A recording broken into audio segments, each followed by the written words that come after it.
नमस्कार दोस्तों। न मैं न मेरा, शून्य ही परम सत्य।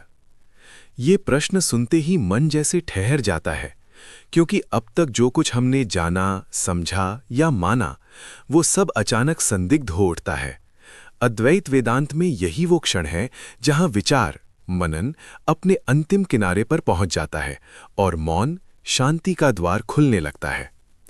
जब कहा जाता है तुम आत्मा नहीं हो, तो इसका अर्थ आत्मा का खंडन नहीं, बल्कि उस कल्पित पहचान का विसर्जन है जिसे तुम मैं समझ बैठे हो।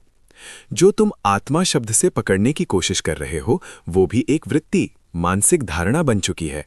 और अद्वैत कहता है सत्य किसी भी वृत्ति में नहीं समाता। इसी तरह तुम तत्व नहीं हो, ये भी कोई नकारात्मक कथन नहीं, बल्कि एक गहरा संकेत है। तत्व यानी वो अंतिम सत्य जिसे बुद्धि जानना चाहती है, लेकिन क्या बुद्धि जो स्वयं सीमित है, असीम को पकड़ सकती है? यहां नेति नेति, ये नहीं का मार्ग शुरू होता है, जहां हर पहचान, हर विचार, हर अनुभव को एक एक करके छोड़ा जाता है। अब प्रश्न उठता है, फिर मैं कौन हूं? यहीं से वास्तविक अन्वेषण प्रारंभ होता है, जहां उत्तर शब्दों में नहीं, बल्कि अनुभव में प्रकट होता है। तुम न शरीर हो, देह, न मन, मनस, न बुद्धि और ना ही वो साक्षी जिसे तुम देखने की कोशिश कर रहे हो, क्योंकि जिसे देखा जा सकता है वो तुम नहीं हो सकते। तो फिर क्या बचता है? एक शुद्ध चेतना, चैतन्य, जो न दिखाई देती है, न सोची जा सकती है, लेकिन जिसके बिना कुछ भी संभव नहीं। वो न ज्ञाता है, न ज्ञेय, वो केवल स्वयं प्रकाश है, जो हर अनुभव को प्रकाशित करता है, लेकिन स्वयं कभी अनुभव का विषय नहीं बनता। और जैसे जैसे ये समझ गहराती है, एक अद्भुत विराम, पॉज आता है। वहां कोई उत्तर नहीं होता और फिर भी सब कुछ स्पष्ट हो जाता है। अब तक तुम जानने की कोशिश कर रहे थे, मैं कौन हूं? पर इस अवस्था में ये प्रश्न भी धीरे धीरे विलीन होने लगता है, क्योंकि प्रश्न हमेशा द्वैत यानी दो के अनुभव में ही उठता है, जहां एक जानने वाला है और दूसरा जानने योग्य। अद्वैत कहता है जहां केवल एकत्व है, वहां प्रश्न कैसे बचेगा? यहां पहुंचकर साधक को एक सूक्ष्म भ्रम होता है। वो सोचता है कि अब उसने चेतना को जान लिया है, लेकिन यही सबसे अंतिम जाल है, क्योंकि जान लिया का भाव अभी भी अहंकार की छाया है, एक बहुत सूक्ष्म अविद्या। सत्य को जानना संभव नहीं, क्योंकि जानने वाला और सत्य दोनों अलग नहीं है। यही कारण है कि ऋषियों ने कहा यतो वाचो निवर्तन्ते अप्राप्य मनसा सह, अर्थात जहां से वाणी और मन दोनों ही लौट आते हैं, उसे न शब्द छू सकते हैं न विचार। अब जो बचता है उसे केवल होना भी नहीं कहा जा सकता, क्योंकि होना भी एक अनुभव बन सकता है। ये उससे भी परे है, असंग, जिससे कुछ भी चिपक नहीं सकता, निर्गुण, जिसमें कोई गुण नहीं, और अद्वितीय, जिसका कोई दूसरा नहीं। इस अवस्था में न कोई साधक रहता है, न साधना, न कोई पाने वाला, न पाने की इच्छा। सब कुछ जैसे एक पूर्ण शून्यता में विलीन हो जाता है, और उसी शून्यता में एक असीम पूर्णता प्रकट होती है। यही अद्वैत का रहस्य है, जहां कुछ नहीं ही सब कुछ बन जाता है। और अब अगर कोई तुमसे फिर पूछे तुम कौन हो, तो शायद तुम्हारे पास कोई उत्तर नहीं होगा, लेकिन एक गहरी शांति, एक मौन मुस्कान अपने आप प्रकट हो जाएगी। पर क्या यही अंत है, या ये केवल उस अनंत यात्रा की शुरुआत है, जहां हर क्षण नया है, हर अनुभव ताजा है, और फिर भी कुछ भी नहीं बदलता? अब तक तुमने जाना मैं ये नहीं, मैं वो नहीं, नेति नेति। फिर एक क्षण आया जहां सब कुछ शांत हो गया। लेकिन अद्वैत यहीं रुकता नहीं है, क्योंकि अब एक और सूक्ष्म पकड़ बाकी है। वो है मुझे शांति मिल गई। ये मुझे ही अंतिम गांठ है, अहंकार का सबसे सूक्ष्म रूप। यहीं पर सच्चा विवेक, डिसर्नमेंट जागता है।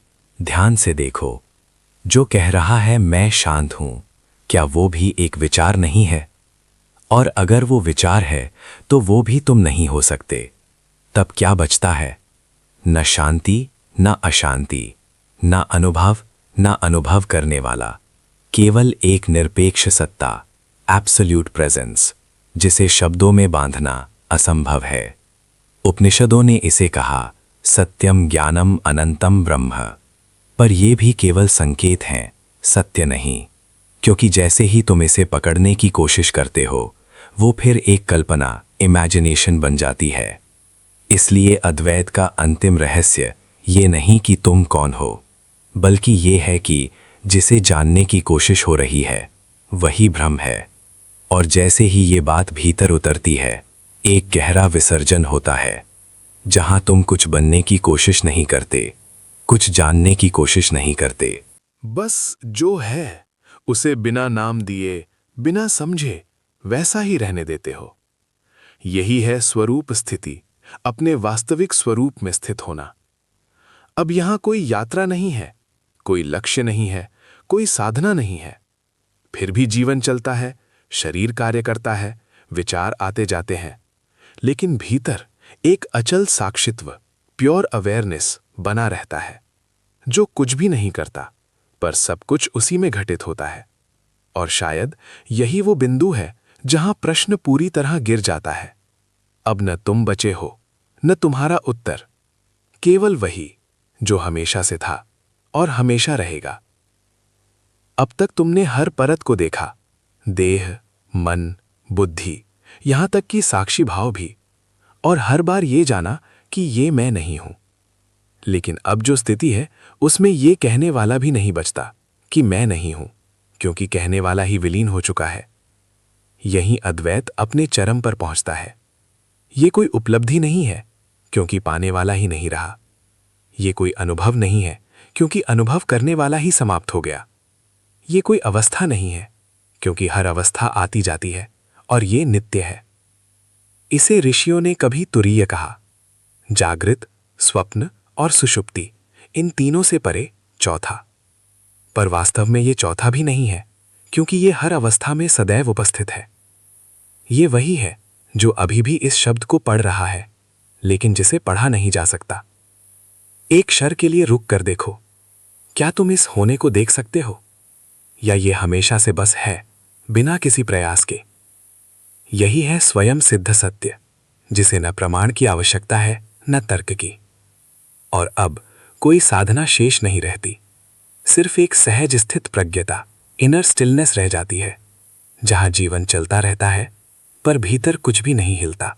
न पाने की इच्छा, न खोने का भय, केवल एक शांत असीम चैतन्य जो न आरंभ जानता है न अंत। और शायद अब अगर कोई तुमसे फिर पूछे तुम कौन हो, तो इस बार न मौन भी बचेगा न उत्तर, क्योंकि अब प्रश्न उठने की जगह ही नहीं रही। यही अद्वैत का अंतिम रहस्य है, जहां सब कुछ समाप्त होकर भी सब कुछ अपने आप प्रकट होता रहता है। अब तक ये शब्द एक दिशा था, एक संकेत था, पर अब ये भी एक धारणा, कॉन्सेप्ट बन चुका है, और जिसे तुमने जाना वो किसी भी धारणा में बंध नहीं सकता। यहां एक गहरी बात समझ में आती है कि सत्य को पाने की पूरी यात्रा दरअसल सत्य से दूर जाने की यात्रा थी, क्योंकि जो हमेशा से था उसे पाने की कोशिश ही सबसे बड़ा भ्रम थी। तुमने ध्यान किया, धारणा की, तुमने विचार किया, मैं कौन हूं पूछा, तुमने साक्षी भाव अपनाया, पर अब दिखता है कि ये सब उसी मैं के प्रयास थे जो स्वयं एक कल्पना था। और जैसे ही ये स्पष्ट होता है, एक सहज हास्य उत्पन्न होता है, जैसे कोई व्यक्ति पूरे घर में अपनी चाबी ढूंढता रहा और अंत में पता चला वो तो पहले से ही उसकी जेब में थी। यही अद्वैत का सबसे सरल पर सबसे गहरा रहस्य है। अब यहां कोई अभ्यास नहीं बचता, क्योंकि अभ्यास करने वाला ही नहीं रहा। कोई त्याग नहीं बचता, क्योंकि त्यागने के लिए कुछ भी नहीं है। कोई प्राप्ति नहीं बचती, क्योंकि जो है वो कभी खोया ही नहीं था। और फिर जीवन अपने आप बहता है, शरीर चलता है, वाणी बोलती है, विचार आते जाते हैं, पर भीतर कुछ भी नहीं छूता। ये असंगता नहीं है, ये कोई प्रयास से बनी दूरी नहीं है, ये तो स्वभाव है, स्वरूप। अब प्रेम भी बदल जाता है। पहले प्रेम किसी दूसरे के लिए था, अब प्रेम बिना किसी कारण के है। न कोई पाने की इच्छा, न कोई खोने का डर, केवल एक निर्विकल्प करुणा जो बिना प्रयास के बहती रहती है। और यहीं एक और रहस्य खुलता है कि ये अंत नहीं है, बल्कि जीवन की सबसे सच्ची शुरुआत है। अब हर क्षण नया है, हर अनुभव ताज़ा है, पर फिर भी कुछ भी नया नहीं है, क्योंकि जो बदलता है वो केवल सतह है, और जो स्थिर है वो तुम नहीं, बल्कि वही है जो तुम शब्द से भी परे है। अब अगर कोई पूछे तुम कौन हो, तो शायद जीवन ही उत्तर बन जाता है, बिना शब्दों के, बिना प्रयास के, बस होता हुआ। अब तक तुमने देखा कि मैं एक विचार था, साधना एक प्रक्रिया थी, और प्राप्ति एक भ्रम थी, लेकिन अब जो प्रकट होता है वो और भी सूक्ष्म है। तुम ये भी छोड़ देते हो कि सब ब्रह्म है, क्योंकि ये वाक्य भी एक विचार है, एक महावाक्य, और जहाँ विचार है वहाँ अभी भी एक हल्की सी दूरी है। अद्वैत का सार ये नहीं कि सब कुछ एक है, बल्कि ये है कि दो कभी थे ही नहीं। यहाँ कोई मिलन नहीं होता, क्योंकि कभी बिछड़ाव हुआ ही नहीं था। यही कारण है कि इसे अद्वै कहा गया, जहाँ द्वैत का अभाव नहीं, बल्कि द्वैत की असंभवता है। अब जो दिखता है वो साधारण है, बिल्कुल साधारण। पेड़ वही है, आकाश वही है, लोग वही हैं, पर देखने वाला बदल गया, या यूं कहो देखने वाला ही नहीं रहा। अब केवल दर्शन है, बिना किसी दृष्टा के। यहाँ कोई अंदर नहीं, कोई बाहर नहीं, जो भी है वही है, जैसा है, और यही है यथार्थ, बिना किसी व्याख्या के, बिना किसी नाम के। अब अगर कोई दुख आता है तो वो भी आता है और चला जाता है, पर भीतर कोई पकड़ नहीं बनती। अगर सुख आता है तो वो भी बस एक लहर की तरह उठता है और विलीन हो जाता है, पर उसमें खो जाने वाला कोई नहीं होता। यही है जीवन मुक्ति, जीते जी मुक्त होना, जहां जीवन चलता रहता है पर भीतर कोई बंधन नहीं रहता। और अब अगर कोई तुमसे पूछे क्या तुम ब्रह्म हो, तो शायद तुम मुस्कुराओगे, क्योंकि अब यह प्रश्न भी अर्थहीन हो चुका है। ना हाँ कह सकते हो, ना नहीं, क्योंकि दोनों ही उत्तर किसी द्वैत की ओर इशारा करते हैं। तो फिर क्या शेष है? केवल ये जो अभी है, जैसा है, बिना किसी प्रयास के, बिना किसी पहचान के। और शायद यही वो बिंदु है जहां सभी शास्त्र मौन हो जाते हैं और जीवन स्वयं एक उपनिषद बन जाता है, जहां हर क्षण, हर श्वास, हर अनुभव चुपचाप यही कह रहा है, तत्त्वमसि, तू वही है। और जब तत्त्वमसि भी भीतर घुलकर शांत हो जाता है, तब एक ऐसी सरलता प्रकट होती है जिसे शब्द छू नहीं सकते। अब ना कोई महावाक्य रह जाता है, ना कोई सिद्धांत, ना मैं वही हूं, ना मैं कुछ भी नहीं हूं, क्योंकि अब ये कहने की भी आवश्यकता नहीं बचती। यहां एक बहुत सूक्ष्म पर निर्णायक परिवर्तन होता है। पहले तुम सत्य को समझने की कोशिश कर रहे थे, फिर तुमने उसे अनुभव करने की कोशिश की, और अब ना समझने की चाह है, ना अनुभव करने की। बस एक सहजता है, जैसे कोई नदी बिना प्रयास के बहती है, जैसे आकाश बिना किसी प्रयास के सब कुछ धारण करता है, वैसे ही जीवन अब घटता है, बिना किसी कर्ता के। और यहीं एक अंतिम भ्रम टूटता है कि मुक्ति कोई विशेष अवस्था है। अब दिखता है कि बंधन कभी था ही नहीं। जो बंधा हुआ लगता था वो केवल एक विचार था, एक कहानी जिसे मन ने बार बार दोहराया। और जैसे ही ये कहानी गिरती है, एक गहरी निर्विचार शांति प्रकट होती है। पर यह कोई अनुभव नहीं है, क्योंकि अनुभव आता है और चला जाता है। ये तो वो है जो हर अनुभव के आने जाने को देखता भी नहीं, बस है। अब जीवन में कोई विरोध नहीं रहता। जो हो रहा है वही ठीक है, जो नहीं हो रहा वो भी ठीक है। न स्वीकार करने की कोशिश, न अस्वीकार करने का संघर्ष, केवल एक पूर्ण समर्पण, जो किसी के द्वारा नहीं किया गया, बल्कि अपने आप घटित हो गया। और शायद यही वो स्थान है जहां ध्यान भी समाप्त हो जाता है, क्योंकि अब जीवन का हर क्षण ही ध्यान है, चलना, बोलना, सुनना, सब कुछ एक ही चैतन्य में घटित हो रहा है। और उस चैतन्य को जानने वाला कोई नहीं है, क्योंकि वही सब कुछ है।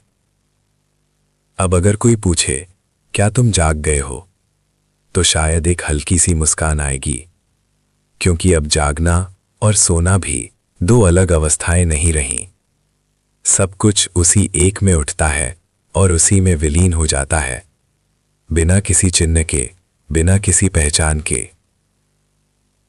और यही ये यात्रा जो कभी शुरू ही नहीं हुई थी, अपने आप शांत हो जाती है, जैसे कोई लहर सागर में विलीन हो जाए और फिर कभी अलग न दिखे। पर सागर, वो तो हमेशा से था और रहेगा। और अब जहां सब कुछ रुक गया लगता है, वहीं एक अंतिम सत्य बहुत शांति से प्रकट होता है।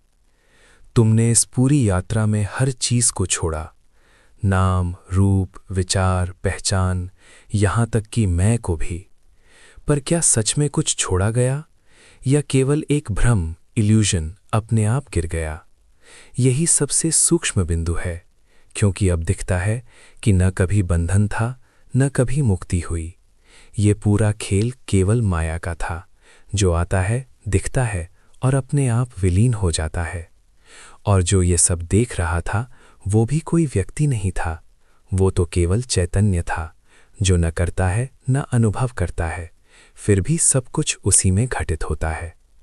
अब यहाँ कोई प्रश्न नहीं बचता, क्योंकि प्रश्न हमेशा किसी कमी से उठता है, और यहाँ कोई कमी नहीं है, कोई उत्तर भी नहीं बचता। क्योंकि उत्तर हमेशा किसी प्रश्न का अंत होता है, और यहां प्रश्न ही नहीं है, तो फिर क्या है? शायद कुछ भी नहीं, और शायद सब कुछ। एक अद्भुत विरोधाभास, जो समझ में नहीं आता, पर पूरी तरह स्पष्ट है। अब जीवन चलता है जैसे पहले चलता था। सूरज उगता है, हवा बहती है, लोग हंसते हैं, रोते हैं, पर भीतर कुछ भी नहीं हिलता। एक अचल शून्यता, जो साथ ही एक असीम पूर्णता है। और यही अद्वैत का अंतिम स्पर्श है, जहां तुम ये भी नहीं कह सकते मैं हूं, क्योंकि मैं भी अब एक सीमा बन चुका है। तो क्या बचता है? बस वही जो कभी गया ही नहीं। ना नाम है उसका, ना रूप, फिर भी वही हर नाम में है, हर रूप में है। और शायद अब अगर कोई अंतिम बार पूछे, तुम कौन हो, तो इस बार ना मौन बचेगा, ना शब्द, केवल एक जीवंत उपस्थिति, जो कुछ कहे बिना ही सब कुछ प्रकट कर देती है। धन्यवाद।